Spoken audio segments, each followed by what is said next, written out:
Hello, good evening student. कैसे हो आप लोग? आज मैं आप लोगों को टीओसी के बारे में बताऊंगी, क्योंकि बहुत सारे बच्चों के मुझे फ़ोन आते हैं और मैसेज आते हैं, मैम टीओसी का फुल फॉर्म क्या होता है। ठीक है, मैं आज आप लोगों को टीओसी क्या होती है और कैसे ली जाती है इसके बारे में डिटेल बताऊंगी। आप लोगों को मेरी वीडियो को शुरू से देखना है अंत तक। चलो स्टार्ट करते हैं।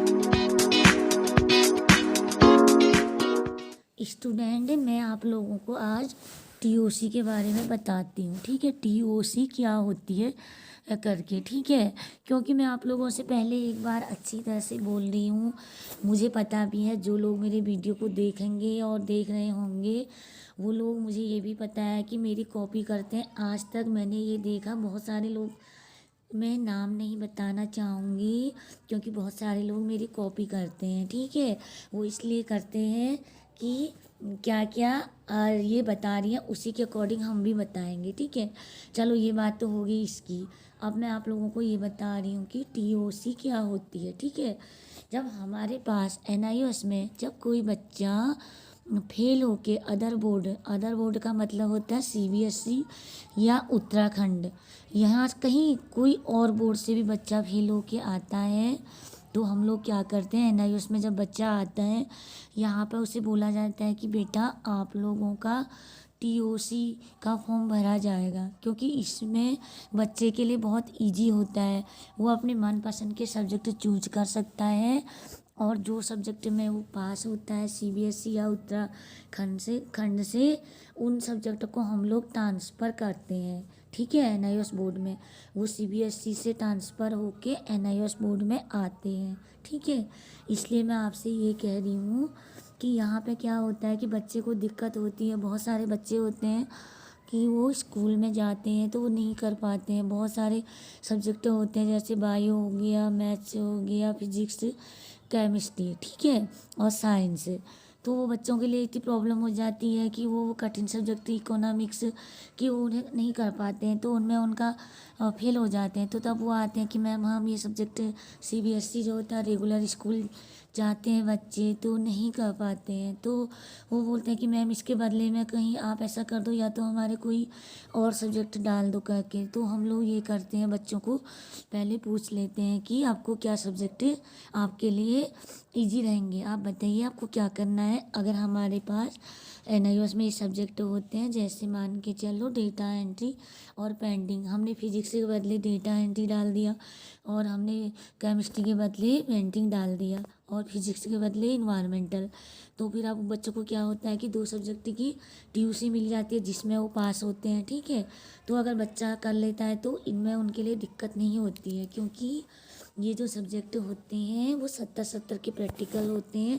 इसमें बच्चे को सिर्फ 10 या 12 मार्क्स ही लाने पड़ते हैं थ्योरी में, तो बच्चा यहाँ पे आराम से ये चीज़ों को कर लेता है। ठीक है, इसलिए मैंने सोचा क्योंकि मैं आप लोगों को आज बता देती हूँ कि टीओसी का फुल फॉर्म क्या होता है। टीओसी का फुल फॉर्म जो होता है ट्रांसफ़र क्रेडिट, आ गया समझ में? Transfer credit, transfer of credit. ठीक है, आप लोगों को दिक्कत नहीं होगी, तो मैंने कहा कि मैं आप लोगों को वीडियो के माध्यम से बता देती हूँ। और मुझे ये भी पता है आप मेरे वीडियो को अच्छी तरह से सुनते हैं और ध्यान से इन चीज़ों को अपने माइंड में रख लीजिए कि हमें टीओसी का मतलब क्या होता है और एनआईओएस में हमें कितने सब्जेक्ट डालने पड़ते हैं। यहाँ पे आपको 3 सब्जेक्ट डालने पड़ते हैं और 2 की टीओसी होती है, तो बच्चा जो होता है आराम से कर लेता है तब। और टीओसी का मतलब ये भी होता है कि जब आपका, जैसे हमने यहाँ से तो टीओसी डाल दिया तो उसमें यस कर दिया, तो फिर उसका मतलब ये होता है कि जो आपका फेल हुआ रिजल्ट है, एनआईओएस कहता है कि इसका प्रूफ लाओ। जो आपका फेल हुआ रिजल्ट होता है ओरिजिनल वाला, वो आपको डाक द्वारा स्पीड पोस्ट करना पड़ता है। ठीक है, जब आप उसे स्पीड पोस्ट करोगे तभी आपका जो रिजल्ट आएगा वो 5 सब्जेक्ट का बन के आएगा, ठीक है। नहीं तो आप आपने ले ली टीओसी। आजकल मेरे पास इतने सारे कॉल मैसेज आ रहे हैं, बच्चे बोलते हैं कि मैम हमने टीओसी तो ले ली है बट हमें 3 ही सब्जेक्ट का रिजल्ट आया हुआ है। तो बहुत सारे सेंटर वाले बच्चों को ये बातें नहीं बताते हैं कि टीओसी लेना अलग होता है, उसको सबमिट करना भी होता है।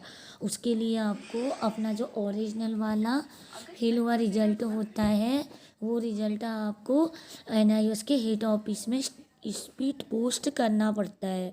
जब वो एनआईएस के हेड ऑफिस में वो रिजल्ट आपका पहुंच जाता है तभी आपका, जब रिजल्ट आउट हो जाता है, जब आप पास होने लगते हो तब आपका 5 का रिजल्ट आता है।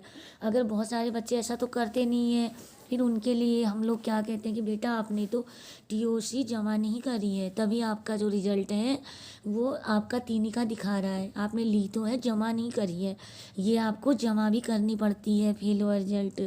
मैं आप लोगों को ये बता रही हूँ कि अगर कोई बच्चे ने टीओसी ले ली है, ठीक है, जैसे मान के चलो कि हिंदी इंग्लिश की टीओसी ले ली है, बच्चे का टीओसी हेड ऑफिस में जमा नहीं है, तो बच्चे का रिजल्ट जो है 3 का ही बन के आएगा, क्योंकि उसने जमा भी नहीं करी है। अगर जमा करने के लिए अगर आप टाइम पे जमा कर दो तो कोई प्रॉब्लम नहीं होती है। जब इसकी डेट होती है, अगर आप टाइम पे जमा नहीं करो तो इसकी लेट फीस पड़ती है, फिर हमें एनआईओस को डालना पड़ता है। ये लेट फीस है, ये हमारी टीओसी हमने भेज दी है करके, ठीक है। ऐसी नौबत गीता जोशी एनआईओएस एक्सपर्ट नहीं आने देती है, उसका बच्चों को पूरा ही डिटेल पहले ही बता दिया जाता है। बच्चों आप लोग अपना टीओसी का रिजल्ट स्पीड पोस्ट कर दो, ठीक है। और दूसरी बात ये होती है, मैं आप लोगों को ये भी क्लियर करना चाहती हूँ, जिस सब्जेक्ट की आपने टीओसी ले रखी है वो सब्जेक्ट आप बाद में ऐड नहीं कर सकते हो, क्योंकि जब आपने टीओसी ली है, आपका टीओसी वहाँ पहुँचा नहीं है, तो वो सब्जेक्ट आपके एडिट नहीं होंगे। उसके बदले में जब आप एडिट करना चाहते हो, इत्तेफाक से कोई बच्चा कंफ्यूज हो जाता है, उसको पता नहीं होता है कि हमने टीओसी जमा नहीं करी है, तो वो ऐड करने के लिए बोलता है। तो इसमें ये होता है कि वो जो सब्जेक्ट की उसको टीओसी मिली है, तो जैसे मान के चलो हिंदी इंग्लिश, तो वो उन्हें दोबारा ऐड नहीं कर सकता, उसके बदले में वो अदरवाइज़ कोई भी सब्जेक्ट ले सकता है, ठीक है। आज के लिए इतना ही। मेरी वीडियो से आपका कन्फ्यूज़न दूर हो गया होगा, आपको सारी डिटेल जानकारी मैंने बता दी है, अब आपको कहीं पे भी कोई दिक्कत नहीं होगी, ठीक है।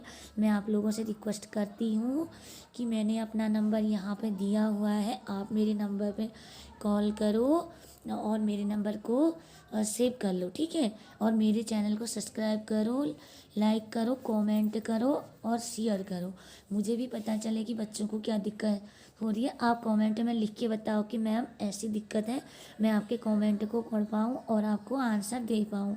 अगर आपको कोई भी फॉर्म वॉर्म जब कुछ भी चीज़ की प्रॉब्लम होती है तो आप ये नंबर को सेव कर लीजिए, इस नंबर पर कॉल कीजिएगा, हमारी टीम आपका वो करने के लिए, आंसर देने के लिए तैयार होती है, ठीक है।